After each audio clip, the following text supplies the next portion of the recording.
The Illuminate Arts and Faith Conference in Chattanooga, Tennessee wants to help you find your tribe.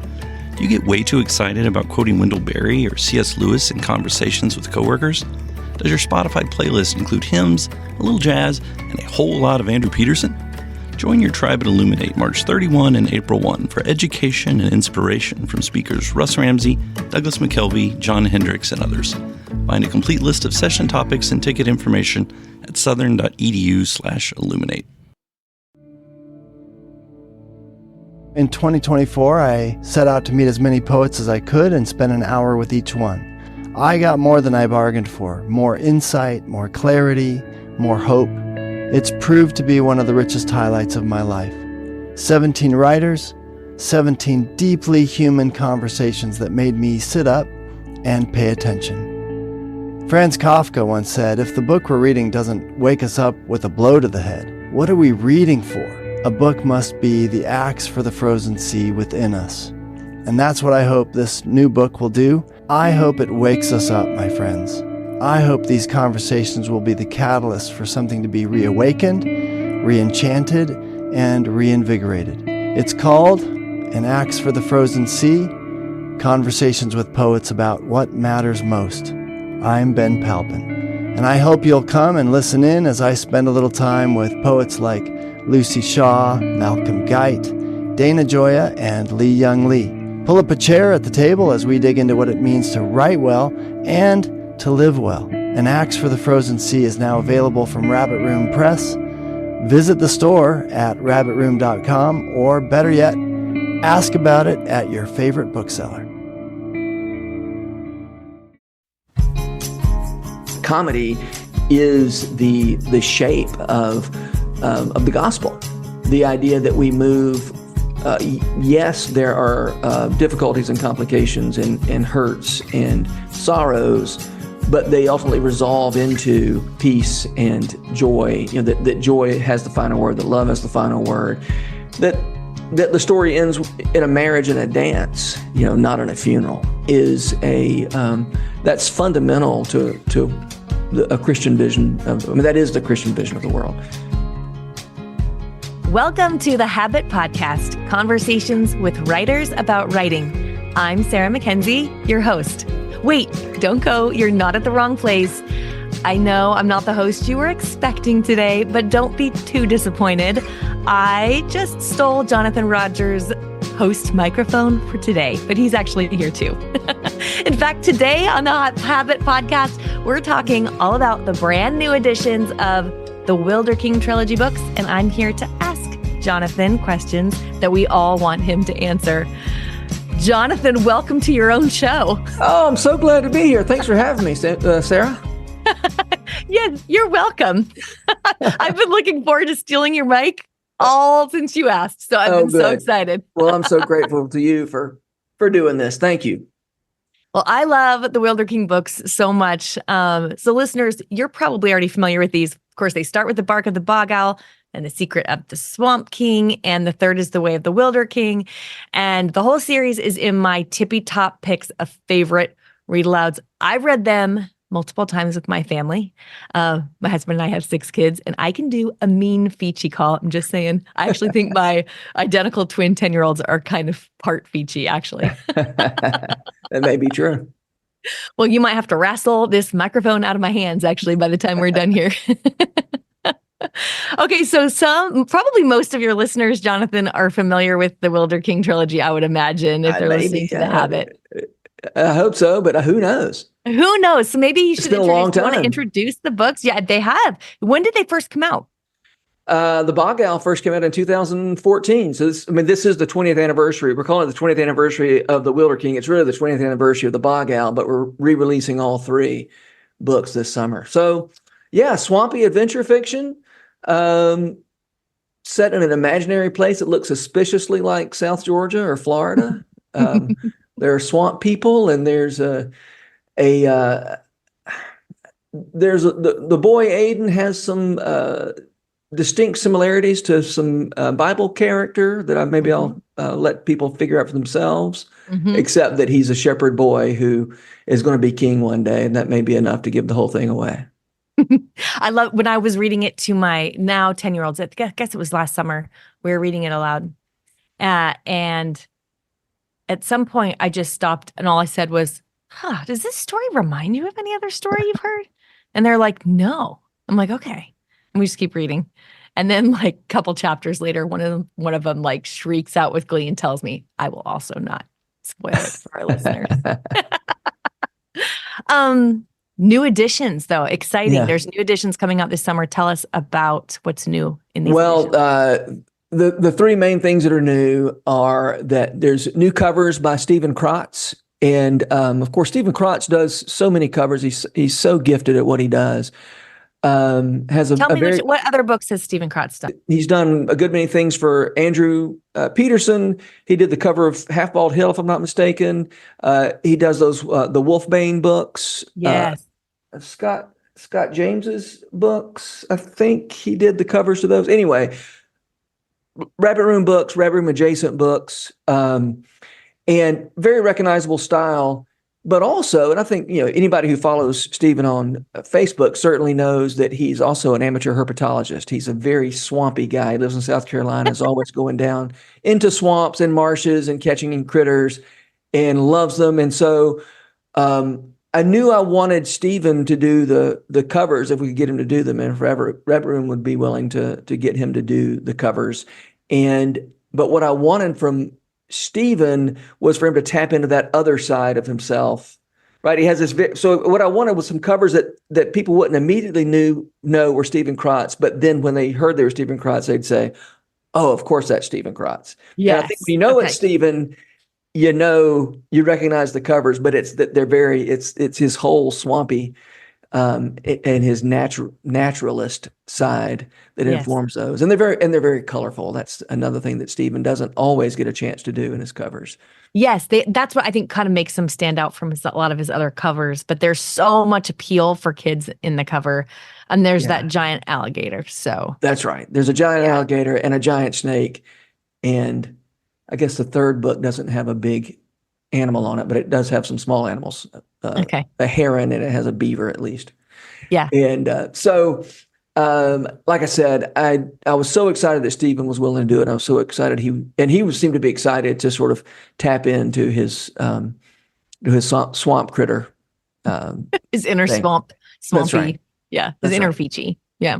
And then, so new covers, new illustrations. I'm so excited about those. Joe Hawks just got it from day one. And he was a reader of the Wilder King books already, so he was excited just to get to do it.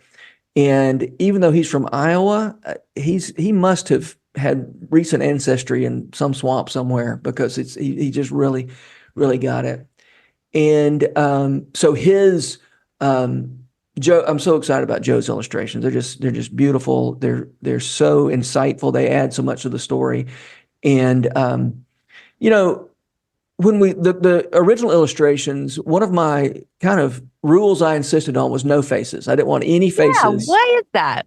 What was that about? Just at the time I thought I didn't, that's not I thought I wanted. I did want readers, especially young readers, to have the opportunity to sort of picture what they wanted to picture, in terms of what the people looked like and that kind of stuff. And then when, in the meantime, I realized that wasn't necessarily the best way to go about it. And so Joe, lots of faces, and Joe Hawks is just brilliant with faces, can do so much. And here's what I found super interesting. When Pete Peterson, who he's the publisher at the Rabbit Room and edited this version of the book, when he saw Joe's pictures of Feechies, it was the first time he understood really what Feechies were. And part of the thing I don't know about, if I've seen these illustrations yet. I need to see them. Oh yeah, I need to. Oh shoot, I'm sorry, I didn't. I should have sent you some.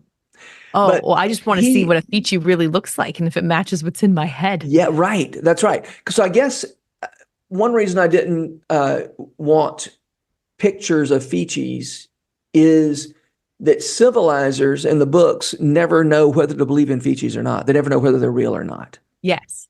And that was a mystique that I was super interested in. The idea, I guess a reader can't help but know there's such thing as feces when they read it, because in chapter 2, a feces shows up.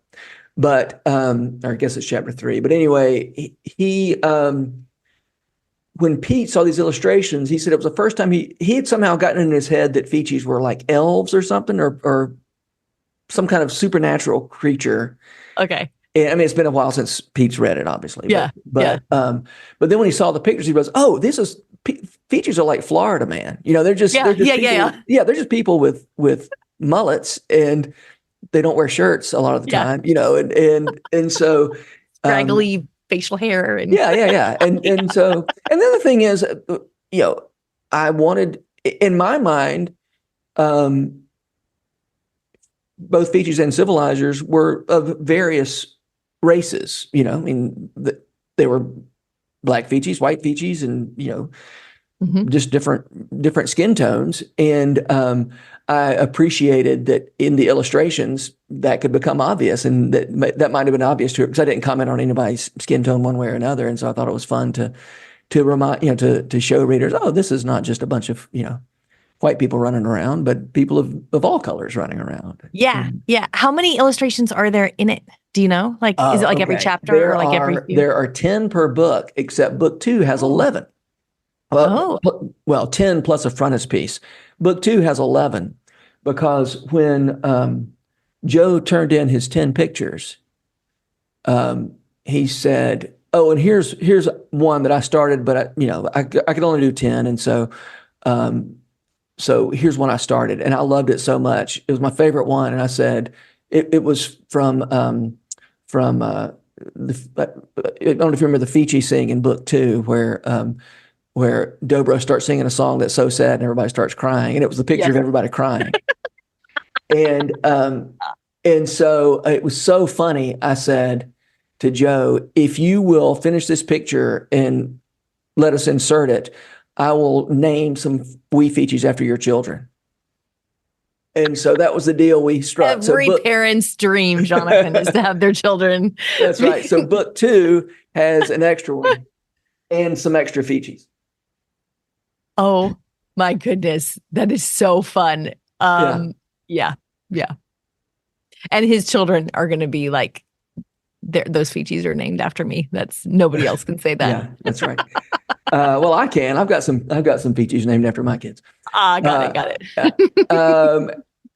And then so new covers, new illustrations. I'm super excited about those. And then also I discovered some new feature poetry, riddles, songs, and those are added as appendices for bonus material. You discovered them. Oh yeah. Is that what you said? Yeah, that's what I said. Yeah. Yeah. We're trying to treat them as newly discovered materials, not. Got it. Yeah. Got it. I love it. You dug them up and found them new archaeological finds. That's right. Well, you mentioned that the scene where Dobro's singing and everyone is sobbing. It is so funny. I mean, there are so many scenes in that book that are so funny. I always think you can tell the best books because I'll be like reading them aloud with my kids. And then my husband, who's like not really in the read aloud, but he's like nearby, will like creep closer and closer. And then sometimes he'll just like sit like, okay, I'm just here now. I'm just going to listen. Sometimes he just like, you can tell he's like moved whatever he's doing closer to us so he can hear. And he'd just laugh and chuckle, even if he doesn't know the rest of the story. But that's one of the things about the whole series that is so, makes them so special, I think, is that they're heartfelt and they're moving and there's like deeper truths in there, but they're so stinking funny. And I know you're really committed to funny stories. So talk to me about that. Well, I think the idea of comedy broadly defined, not just things that are funny, but that comedy as a literary form, as distinct from, say, tragedy. I mean, that's the obvious, dichotomy there between tragedy and comedy. I think comedy, I shouldn't say I think, I mean, I'm just going to make a statement. Comedy is the shape of the gospel. The idea that we move, yes, there are difficulties and complications and hurts and sorrows, but they ultimately resolve into peace and joy. That joy has the final word, that love has the final word, that the story ends in a marriage and a dance, not in a funeral. Is that's fundamental to a Christian vision that is the Christian vision of the world. And then the connection between joy and laughter. I mean, obviously there are clear connections between joy and laughter, and that's all mixed up.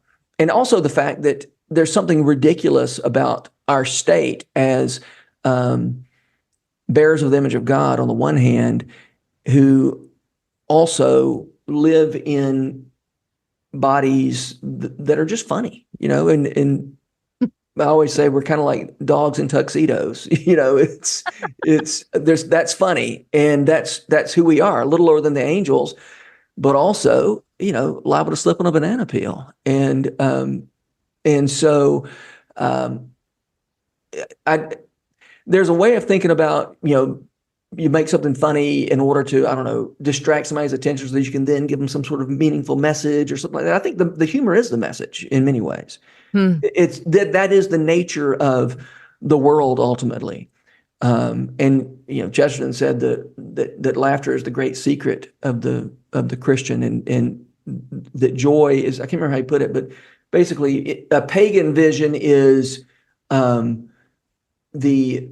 the universe is ultimately dark and meaningless, so you make what happiness you can here on earth. And the Christian vision is the universe is ultimately joyous in a great dance, and it's the earth is the one place where that's not obvious. Like the one place in the universe where it's not obvious that things are okay is here on earth.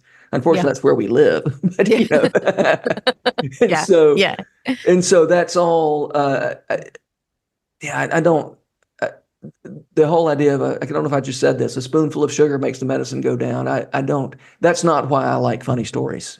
It's not just to sort of distract the reader so you can hit them with some sort of other message. Yes. Because I think that is oftentimes what people think of when we hear comedy. It's a reprieve from reality is sort of what we think of. Yeah.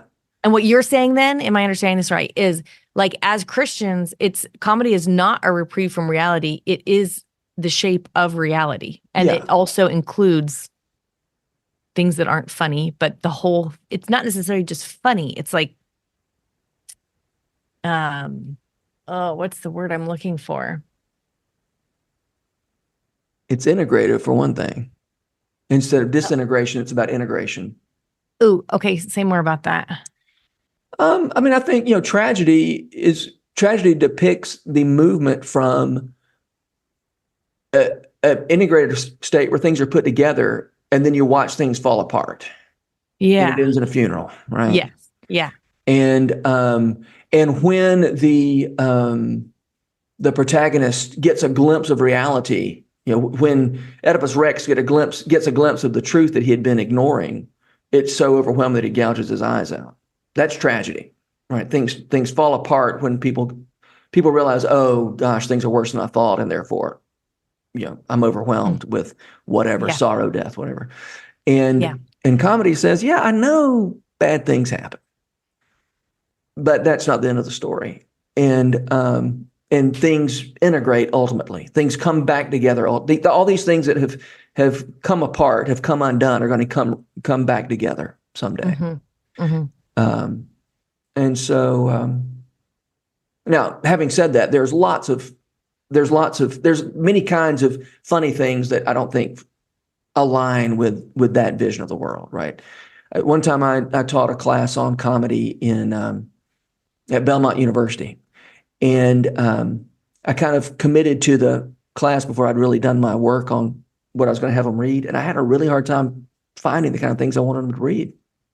Because so much humor was either sarcastic or biting. That's what sarcastic literally means, biting. It means tearing flesh. Okay, I didn't know that. Yeah.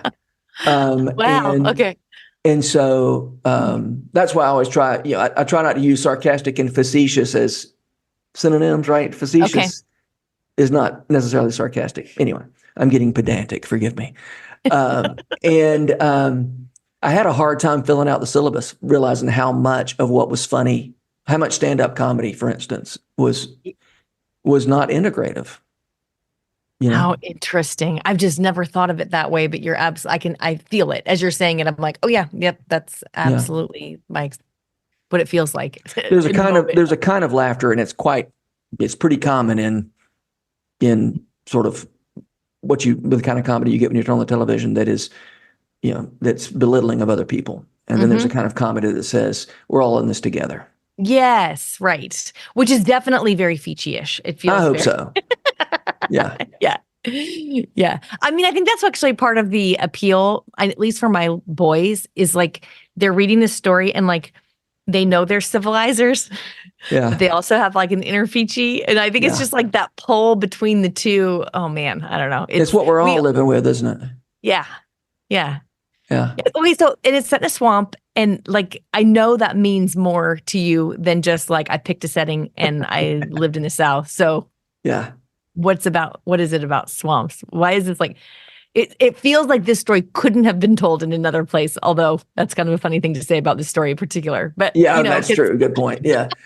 The swamp, I'm so interested in places where things and people mash up against each other that you don't normally think of would go together. Okay.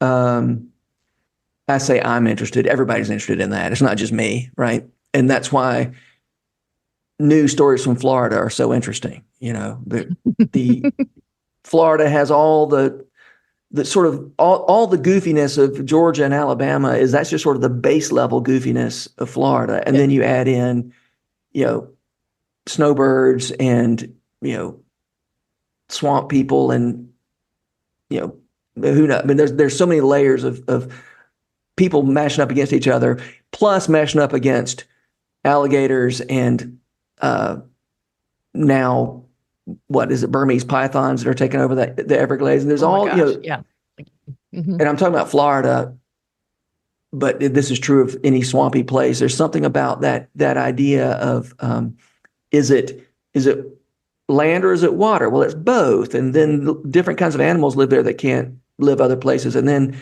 the human beings that end up in the swamp, there's always something unusual about them, right? You don't just, the people who can make it in the swamp are a little different from the rest of us. Yes. And so there's just always something interesting happening in the swamp. But mostly, I mean, a lot of it is just the fact that I'm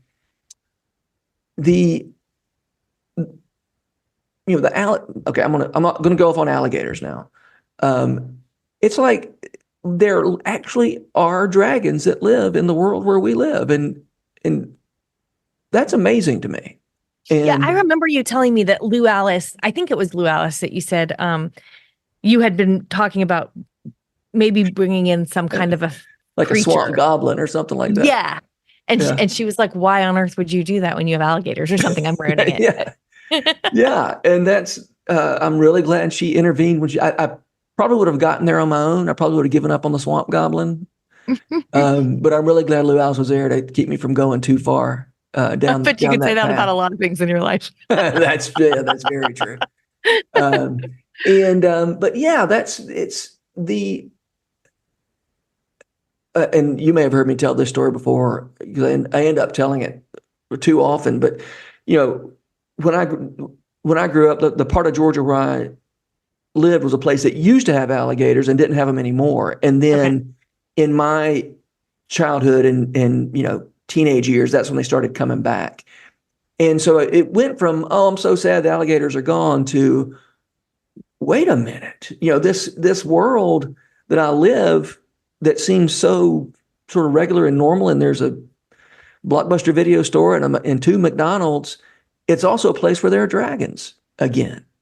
And that really made a huge impression on me. I mean, for some reason, even when I was little, I was always interested in alligators. And then when they came back, it was like, this fairy tale thing turns out to be real. And yeah, well, and for some, so I'm up in the Pacific Northwest. Mhm. Definitely don't have alligators here, and you just have grizzly bears. Yeah, well, different kind of dragon, I guess. Yeah, Yeah. that's true. Yeah, I was just told yesterday by a friend too that they spotted one about a mile from our house. We live in a neighborhood, Wow. like we don't live in a place you would think there would be bears. Wow. But anyway, we also have moose that wander by. But, Okay. But I remember like when the first time I read this book, I actually kind of went on a little rabbit trail online. Like I was like, wait, alligators growl? Like they make it. So I had to like look up like what do alligators sound like? And then I would like watch all these YouTube videos of my kids on alligators. And I just am like, oh my gosh, these things just wander around. Like Yeah, I know. And when you write about swamps, you don't have to make anything up. You just have to learn more about what's actually true about them. Yeah. To be interesting. And my goal is not, I mean, I'm very thrilled when people decide they like swamps after reading my books, right? Yeah. It's a real pleasure to say this thing you didn't know you're interested in turns out maybe you are interested in. That's a real pleasure as a writer. But ultimately the point isn't I want everybody to love, to schedule a trip to the Okefenokee Swamp. I hope people get a sense of, where I live is pretty fantastic too. Because we get this idea that the places we live are just normal and uninteresting. And one of the underlying motivations of these stories is, well, I mean, every story anybody ever tells, any anecdote you tell, it can be about a lot of different things, but one thing it's always about is what a world is this?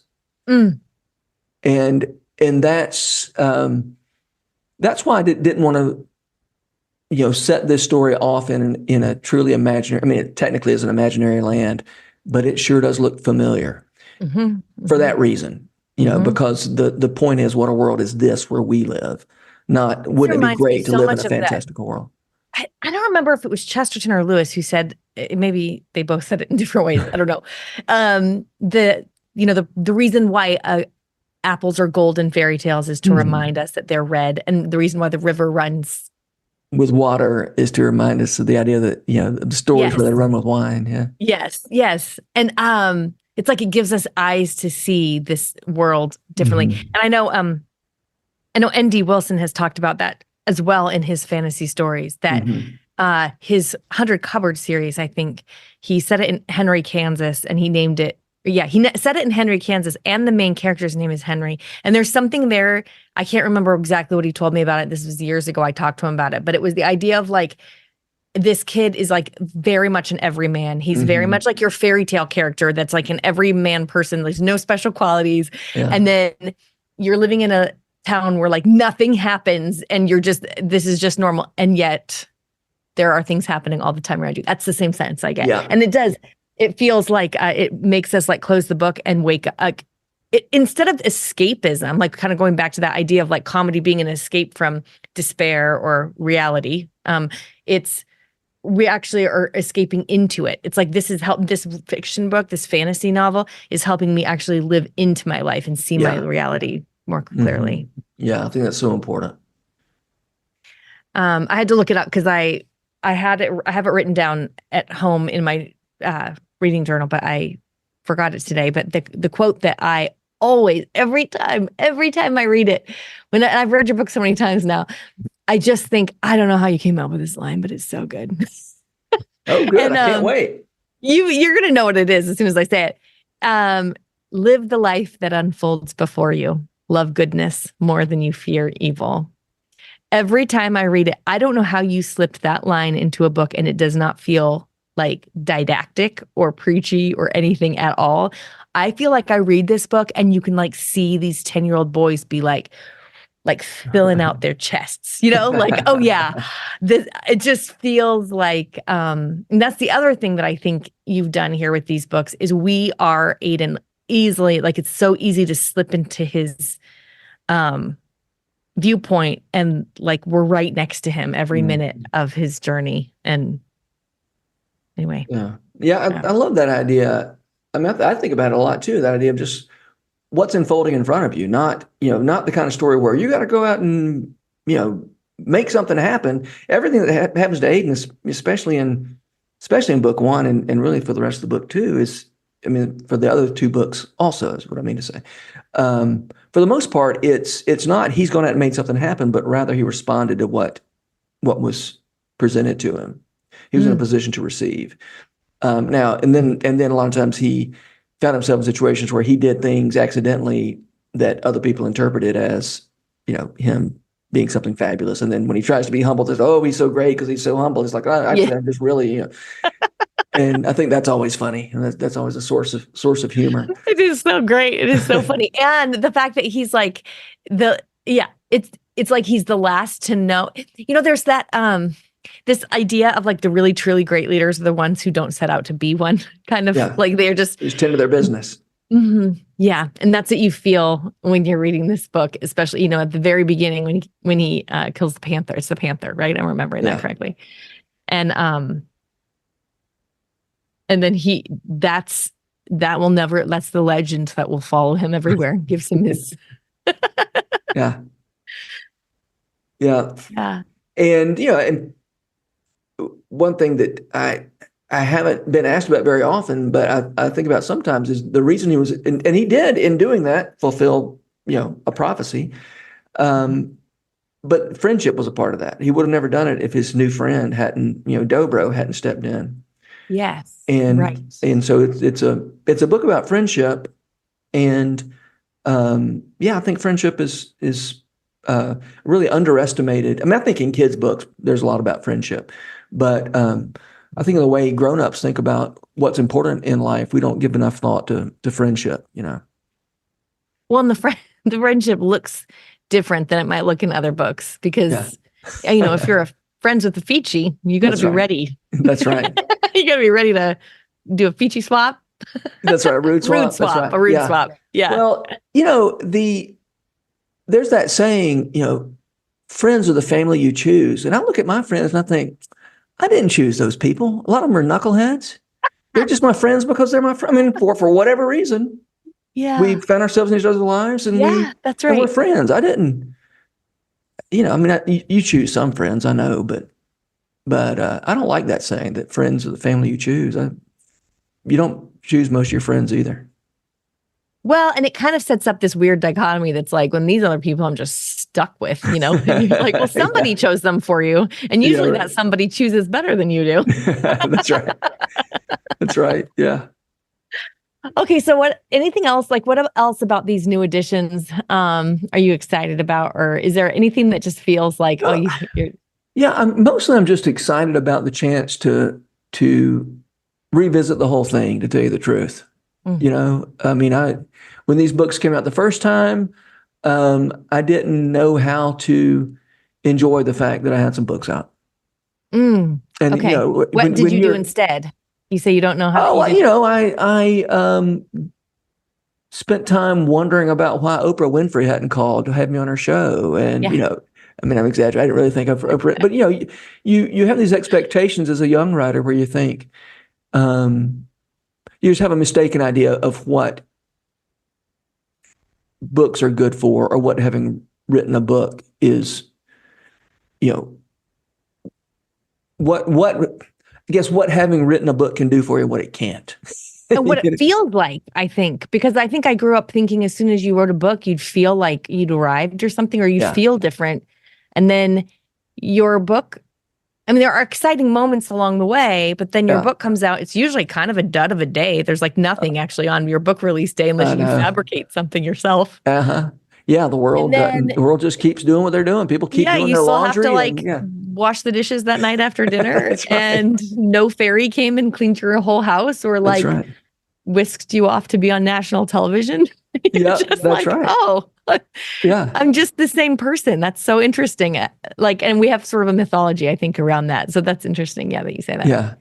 So I'm happy. I think I have a better idea of what I can be happy about with this book. I'm just glad they exist. I'm proud of them. I'm happy I wrote them. 20 years later, I don't look at it. There are a few things in there that I'm not overjoyed about, but for the most part, they hold up. And I think the things that I'm not crazy about, I don't think anybody else is going to pay one. Nobody else one lick probably of attention even notices. Yeah. I mean, we're reading this. We're reading The Bark of the Bog Owl for our Read Aloud Revival Premium Family Book Club pick this winter. And I always say, like, that's the highest praise I can give a book is to make it part of that limited lineup, I receive that. So I can tell you there will be so many families. Like, I'm so excited because I feel like this is one of those books that when I meet somebody who hasn't read them yet and they're, like, Sarah, give me a book recommendation, which is my favorite question to get. But like, then when I can say this series of books and they haven't heard of them yet, I am like, oh, I just became your new favorite person because see, I selfishly get tied then to the joy that they feel when they read these books, and then I win, and I didn't even do a dang thing. It's possible that, I guess, if somebody read this, if somebody, a 10-year-old read this Bog Owl when it came out, they're now 30, and so they could easily be introducing it to a new. Yeah, that's fun to think about. That's a little young, but still, I mean, we're on the cusp of a next generation of readers. I'm excited about that. That's what I think. I had a 10-year-old at 30 years old, so I could have been there. Okay. Okay, I might not be in the majority. I guess you're probably the exception rather than the rule. More likely, 30-year-olds are going to have 5-year-olds, so they can. Yeah, that's true. Can either read aloud, or they can get the audiobook. Yes.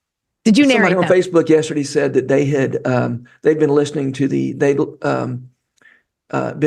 audiobook of me reading, and their husband got in the van and said, "Why is Bill Clinton reading us stories?" Oh gosh. Which I didn't know what to think about that. How interesting. I would not have made that but maybe I've listened to you more than I've listened to Bill Clinton. So I would have thought I probably would hear Bill Clinton and go, wow, Jonathan Rogers was the former president of the United States. Yeah. Well, we can't wrap up this episode without asking you the habit question, which is, Jonathan Rogers, who are the writers who make you want to write? Oh, I'm so glad you asked. My big one, and this does not mean this is my favorite writer. I don't make any claims that this is the great American writer, but when I read Charles Portis, who wrote True Grit and The Dog of the South. I've never read any of his books, but maybe. Oh, really? You would love True Grit. Okay.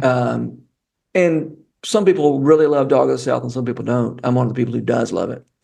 And I read that and I think, okay, that's kind of what I'm going for, right? I mean, the way he does character and dialogue and the way things are funny, the particular kind of funny he is, that's what I want to be doing. And so he's a big one. Leif Inger's a huge one. I love what he does. Flannery O'Connor, of course. She had such a huge impact on me as a writer all the way through. I texted you pictures from her house when I was there last January. Remember that? I thought of you the whole time, the whole tour. I thought of you. But there was this one moment. A couple of writer friends and I gathered in Savannah for a weekend, and we went on a tour of Flannery O'Connor's childhood house, and her parents' room. They have like a crib set up where they think that her crib probably was set up in their room, and when you walk in and you see it, you can see like the steeple of the cathedral right outside the window. And there's just something about her crib being right in the shadow of the church. It's just kind of a moment, like you have a moment there. Yeah.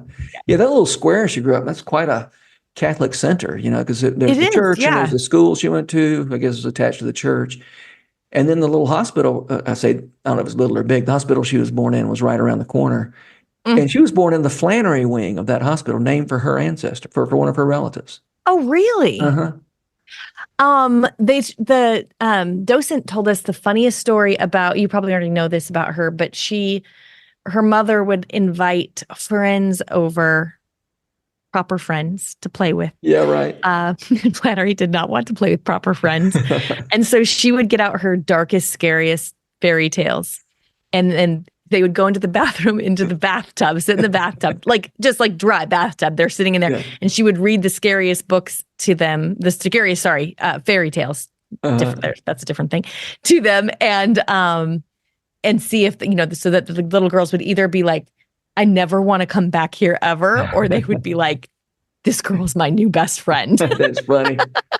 Oh, yes. Well, she, yeah, I mean, speaking of funny, I mean, I think she's so funny, and and I love something she said, that has meant a lot to me. And she says the devil is always a proper subject for my kind of humor because he's always achieving ends that he did not intend. And I think that's a really great image of what comedy has to do with the gospel. And so thank you, Flannery, for bringing this thing all the way back around. Yeah, that's right. Thank you, Flannery. Thank you, Jonathan, for letting me steal your microphone for today. It's been so fun to be here. Thank you, Sarah. It's always a pleasure. I love talking to you whenever I can. The Habit Podcast is brought to you by The Rabbit Room, where art nourishes community and community nourishes art. You can support their work, including this podcast, by becoming a member. Visit rabbitroom.com/membership.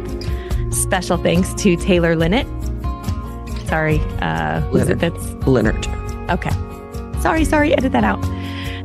Special thanks to Taylor Linnert for letting us use her song Diamonds as the theme music for the Habit Podcast. You can learn more about Taylor and follow her work at taylorlinnert.com. The Habit membership is a library of resources for writers by none other than Jonathan Rogers himself. And more importantly, it's a community where like-minded writers gather to discuss their work and give each other a little more courage. You can find out more at thehabit.co. And now I guess I have to give this Habit Podcast mic back to Jonathan. Oh well, it was fun while it lasted. Thanks for joining us, everyone.